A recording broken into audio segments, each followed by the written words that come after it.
स्वागत है आप सभी का कहानी केंद्र में। अब आप सुनेंगे अमेरिकी साहित्यकार ओ हेनरी द्वारा लिखी कहानी विडंबना। सार्वजनिक पार्कों की एक कुलीनता होती है और उन आवारागर्दों की भी जो उन पार्कों का इस्तेमाल अपनी निजी रिहाइश के लिए करते हैं। वैलेंस इसे जानता कम और महसूस ज्यादा करता था, लेकिन जब वो अपनी दुनिया से निकलकर घोर अव्यवस्था की स्थिति में उतरता तो उसके पैरों ने उसे सीधे मेडिसन स्क्वायर में पहुंचा दिया। पुराने दौर की एक अपरिपक्व और कठोर स्कूली बाला की तरह मई मास की ऋतु पुष्पित होते वृक्षों के बीच कृपणता से श्वास ले रही थी। वैलेंस ने अपने कोट के बटन बंद किए, अपनी आखिरी सिगरेट सुलगाई और एक सीट पर बैठ गया। 3 मिनट तक वो अपने आखिरी 1000 के उस आखिरी सैकड़े का मलाल करता रहा जो तब खत्म हो गए थे जब बाइक वाले पुलिस वाले ने मोटर गाड़ी की उसकी आखिरी सवारी का अंत कर दिया था। फिर उसने अपनी एक एक जेब को टटोल मारा, लेकिन उसे एक पाई भी नहीं मिली। उसने उस सुबह अपनी रिहाइश छोड़ दी थी। उसका कुछ फर्नीचर कर्ज उतारने में चला गया था। उसने जो कपड़े पहने हुए थे उन्हें छोड़ उसके सारे के सारे कपड़े उसके नौकर की बकाया तनख्वाह चुकाने में निकल गए थे। वो इस समय वहां बैठा तो उस पूरे शहर में उसके लिए कोई बिस्तर या भोजन या स्ट्रीट कार का किराया देने का भी ठिकाना नहीं था। हाँ, अगर वो अपने दोस्तों से ऐंठ लेता था, झूठे बहाने बनाकर ये सब हासिल कर लेता तो बात और थी। इसलिए उसने इस पार्क को चुना था, और ये सब इसलिए हुआ था क्योंकि एक अंकल ने उसे विरासत से बेदखल कर दिया था और उसके भत्तों को घटाकर शून्य पर ला दिया था। ये सब इसलिए था क्योंकि उसने किसी लड़की के बारे में अपने अंकल का कहा नहीं माना था। वो लड़की इस कहानी में नहीं आती, इसलिए जो पाठक अपने बालों को जड़ों की तरफ झाड़ते हैं उन्हें ये चेतावनी दी जाती है कि वे आगे न पढ़ें। अंकल का एक और भतीजा या भांजा था जो एक अन्य शाखा से था, जो कभी संभावित वारिस और प्रिय हुआ करता था। कृपा या आशा से वंचित वो बहुत पहले दलदल में गायब हो गया था। अब उसके लिए जाल डाले जा रहे थे और उसे फिर से बसाने की तैयारी हो रही थी। यही वजह थी कि वैलेंस शैतान की तरह शान से गहरे गर्त में आ गिरा था और उस छोटे से पार्क में फटे चीथड़े पहनने वाले पिशाचों में शामिल हो गया था। वहां बैठे हुए वो कठोर बेंच पर काफी पीछे को झुका और उसने सिगरेट के धुएं का एक छल्ला हंसी में सबसे नीचे पेड़ की शाखाओं पर छोड़ा।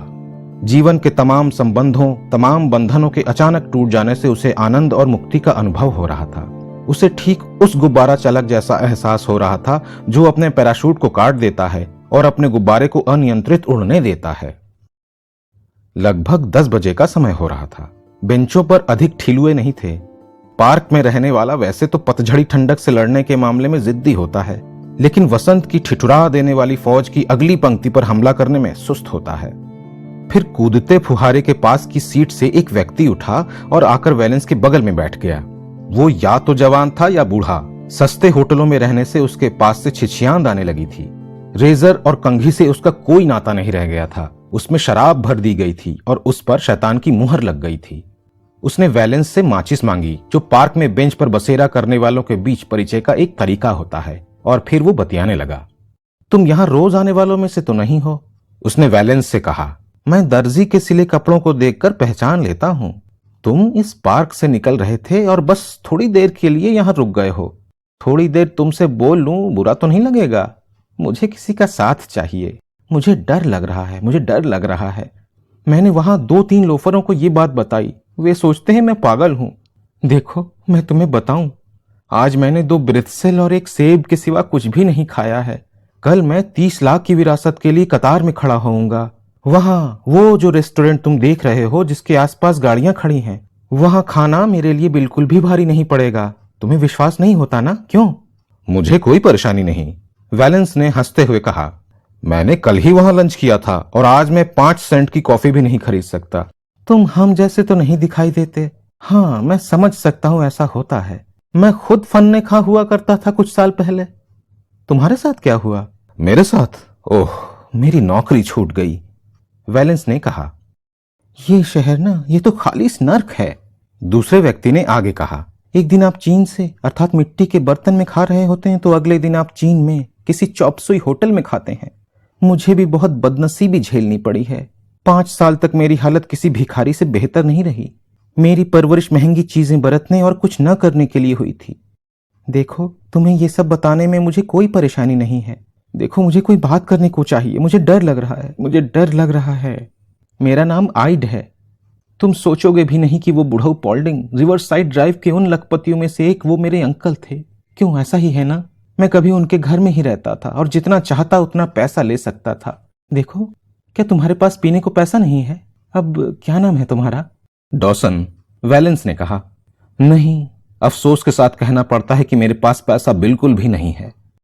एक हफ्ते से मैं डिवीजन स्ट्रीट पर एक कोयला गोदाम में ब्लिंकी मॉरिस नाम के एक बदमाश के साथ रह रहा था।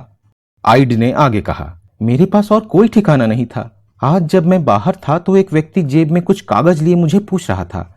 मैं नहीं जानता था कि वो पुलिस वाला था या कोई और, इसलिए मैं वहां अंधेरा होने तक दोबारा गया ही नहीं। वो मेरे लिए एक चिट्ठी छोड़ गया था और डॉसन, ये चिट्ठी शहर के एक बड़े वकील मीड की थी। मैंने एन स्ट्रीट पर उसका बोर्ड देखा है। पॉल्डिंग चाहते हैं मैं उड़ाऊ पूत बनूं। वो चाहते हैं कि मैं वापस आऊं और फिर से उनका वारिस हो जाऊं और उनके पैसे उड़ाऊं। मुझे कल 10 बजे वकील के दफ्तर में जाना है और फिर से अपनी उसी पुरानी जिंदगी को अपनाना है। 30 लाख का वारिस, डॉसन, और $10,000 का सालाना जेब खर्च। मुझे डर लग रहा है, मुझे डर लग रहा है। फिर वो आवारागर्द उछल कर खड़ा हो गया। उसने अपने दोनों कांपते हाथ अपने सिर के ऊपर उठा लिए। उसने अपनी सांस थामी और बेतहाशा विलाप करने लगा। वैलेंस ने उसका हाथ पकड़ा और उसे वापस बेंच पर बैठा दिया। चुप हो जाओ, उसने चिढ़ने के अंदाज में कहा। कोई सोचेगा कि दौलत तुम्हें मिल नहीं रही है बल्कि तुमसे छिन गई है। तुम्हें किस बात का डर है? आइड बेंच पर सिकुड़ गया और कांपने लगा। वो वैलेंस की आस्तीन से चिपट गया और ब्रॉडवे की रोशनी के धुंधले उजास में भी हाल में लावारिस हुए व्यक्ति को दूसरे व्यक्ति के माथे पर किसी अनजान भय से छलक आई बूंदें दिखाई दे रही थीं। देखो, मुझे डर इस बात का है कि सुबह होने से पहले मेरे साथ कुछ हो जाएगा। मुझे नहीं पता क्या, पर ऐसा कुछ जिससे मुझे वो पैसा नहीं मिल पाएगा। मुझे डर है कि मेरे ऊपर कोई पेड़ गिर जाएगा। मुझे डर है कि कोई गाड़ी मुझे कुचल देगी या कोई पत्थर किसी घर की छत से मुझ पर गिर जाएगा या कुछ और भी। मुझे पहले कभी डर नहीं लगा। मैं इस पार्क में एक बुत की तरह 100 रात बैठा हूं और मुझे यह भी पता नहीं रहा कि मेरा नाश्ता कहां से आएगा। लेकिन अब बात अलग है, मुझे पैसा बहुत अच्छा लगता है। डॉसन, जब ये मेरी उंगलियों से झर रहा होता है, लोग मेरे आगे सिर झुका रहे होते हैं और सब तरफ मेरे लिए संगीत व फूल तथा अच्छे अच्छे कपड़े होते हैं, तब मैं देवता की तरह खुश होता हूँ। जब तक मुझे पता था कि मैं खेल से बाहर हूँ तब तक मुझे कोई परेशानी नहीं थी, बल्कि मैं तो खुश था, भूखा प्यासा यहाँ बैठकर फुहारे के चलने की आवाज सुनकर और सड़क पर गाड़ियों को जाता देखकर। लेकिन ये एक बार फिर मेरे हाथों की पहुंच में है। तकरीबन और 12 घंटे मुझसे इंतजार नहीं हो पा रहा डॉसन, नहीं हो पा रहा। 50 बातें हैं जो मेरे साथ हो सकती हैं। मैं अंधा हो सकता हूं, मुझे दिल का दौरा पड़ सकता है और दुनिया भी खत्म हो सकती है इससे पहले कि मैं।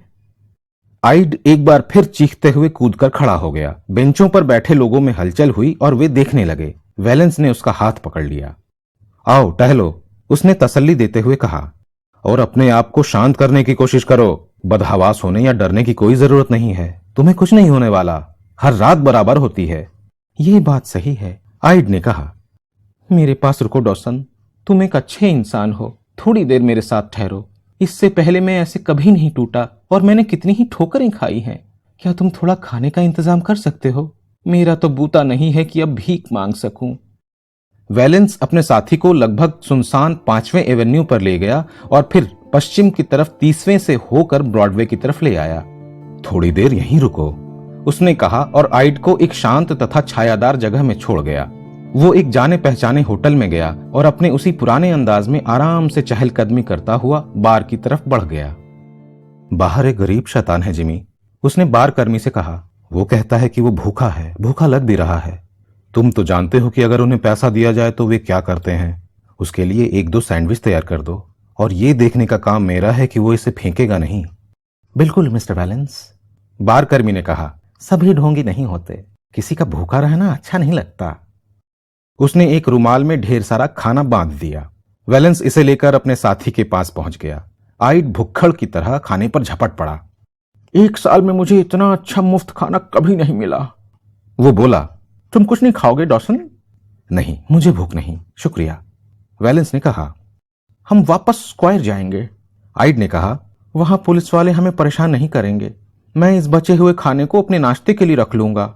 अब मैं और नहीं खाऊंगा। मुझे डर है मैं बीमार न पड़ जाऊं। कहीं मैं आज रात ऐंठन या और किसी वजह से मर गया और उस पैसे को फिर कभी नहीं छू पाया तो। उस वकील से मिलने में अभी 11 घंटे और हैं। तुम तो मुझे छोड़ नहीं जाओगे ना डॉसन? मुझे डर है कुछ हो ना जाए। तुम्हारे पास कोई जगह नहीं है ना जहां तुम जा सको? क्यों? नहीं, वैलेंस ने कहा, आज रात कोई जगह नहीं है मेरे पास। मैं तुम्हारे साथ बेंच पर रहूंगा। तुम इसे बड़ी शांति से सुन रहे हो, आइड ने कहा। अगर तुमने मुझसे सही सही कहा है तो। मैं तो ये सोचता हूं कि जिस आदमी की अभी अभी अच्छी नौकरी छूटी है वो तो अपने बाल नोच डालेगा। और अगर मैं गलत नहीं हूं तो मैं पहले ही कह चुका हूं कि मैं ये सोचता हूं कि जो आदमी अगले दिन धनवान होने की उम्मीद कर रहा है उसे तो बहुत सुख और शांति महसूस करनी चाहिए। ये भी बड़ी मजेदार बात है, आइड ने दार्शनिक अंदाज में कहा, कि लोग किस चीज को कैसे लेते हैं। ये रही तुम्हारी बेंच डॉसन, ठीक मेरे पास। यहां आंखों पर रोशनी नहीं पड़ती। देखो डॉसन, जब मैं वापस घर पहुंच जाऊंगा तो तुम्हारी नौकरी के लिए बुढ़ऊ से किसी को चिट्ठी लिखवा दूंगा। तुमने आज रात मेरी बहुत मदद की है। मुझे नहीं लगता कि अगर तुम नहीं मिले होते तो आज की रात मैं निकाल भी पाता। शुक्रिया, वैलेंस ने कहा। तुम इस पर सोते कैसे हो, लेटकर या बैठकर? घंटों तक वैलेंस पेड़ों की शाखाओं के बीच से सितारों को अपलक निहारता रहा और दक्षिण दिशा में डामर के समुद्र पर घोड़ों की टापों की आवाज सुनता रहा। उसका मन सक्रिय था किंतु उसकी भावनाएं सुप्त थीं। सारा संवेग जैसे नष्ट हो गया था। उसे न कोई खेद था, न भय, न पीड़ा और न बेचैनी। जब वो उस लड़की के बारे में सोचता भी था तो इस तरह जैसे वो उन सुदूर सितारों में से किसी एक की निवासी हो जिन्हें वो निहार रहा था। उसे अपने साथी की अजीबोगरीब हरकतें याद आई और वो धीमे से हंस दिया। फिर भी उसमें उल्लास का भाव नहीं था। जल्दी ही दूध की गाड़ियों की दैनिक सेना ने शहर को एक धमधमाता ढोल बना दिया जिसकी थाप पर वे आगे बढ़ रही थीं। अगले दिन 10 बजे वे दोनों ही वकील मीड के एन स्ट्रीट स्थित दफ्तर के दरवाजे पर खड़े थे। वो पल आया तो आइड की नसें बुरी तरह फड़कने लगीं और वैलेंस उसे उन खतरों का शिकार होने देने के लिए छोड़ने को तैयार नहीं था जिसका उसे डर लग रहा था। जब वे दफ्तर में दाखिल हुए तो वकील मीड ने उन्हें आश्चर्य से देखा। वो और वैलेंस पुराने दोस्त थे। अभिवादन के बाद वो आइड की तरफ मुड़ा जो अपेक्षित संकट के आगे ऐसे खड़ा था कि उसका चेहरा सफेद पड़ रहा था और हाथ पैर कांप रहे थे। कल रात मैंने आपके पते पर एक दूसरी चिट्ठी भेजी है मिस्टर आइड, वकील ने कहा। आज सुबह मुझे पता चला कि इसे लेने के लिए आप वहां मौजूद नहीं थे। इससे आपको ये जानकारी मिलेगी कि मिस्टर पॉल्डिंग ने आपको वापस अपनी मेहरबानी में लेने की अपनी पेशकश पर पुनः विचार किया है। उन्होंने ऐसा न करने का फैसला किया है और उनकी इच्छा है कि आप ये समझ लें कि उनके और आपके बीच जो मौजूदा रिश्ते हैं उनमें कोई बदलाव नहीं किया जाएगा। आइड का कांपना अचानक रुक गया। उसके चेहरे की रंगत वापस आ गई और उसने अपनी पीठ को सीधा किया। उसका जबड़ा आधा इंच आगे निकल आया और उसकी आंखों में चमक आ गई। उसने अपने फटे हैट को एक हाथ से पीछे किया और दूसरा हाथ अपनी उंगलियां समतल कर वकील की ओर बढ़ा दिया। उसने एक गहरी ठंडी सांस ली और बड़े विभत्स ढंग से हंसने लगा। बूढ़े पॉल्डिंग से कहना कि वो नर्क में जाए, उसने ऊंची और साफ आवाज में कहा और मुड़कर सधे और चपल कदमों से दफ्तर से बाहर निकल गया। वकील मीड अपनी एड़ी पर मुड़ा और मुस्कुरा दिया। मुझे खुशी है कि आप आए, उसने बहक कर कहा। आपके अंकल चाहते हैं कि आप फौरन घर वापस आ जाएं। उन्होंने उन हालातों से समझौता कर लिया है जिनकी वजह से उन्होंने जल्दबाजी में वो कदम उठाया था। वो कहना चाहते हैं कि सब कुछ। अरे एडम्स, वकील मीड ने अपनी बात अधूरी छोड़ते हुए चिल्लाकर अपने मुंशी को बुलाया। एक गिलास पानी लाना, मिस्टर वैलेंस बेहोश हो गए हैं।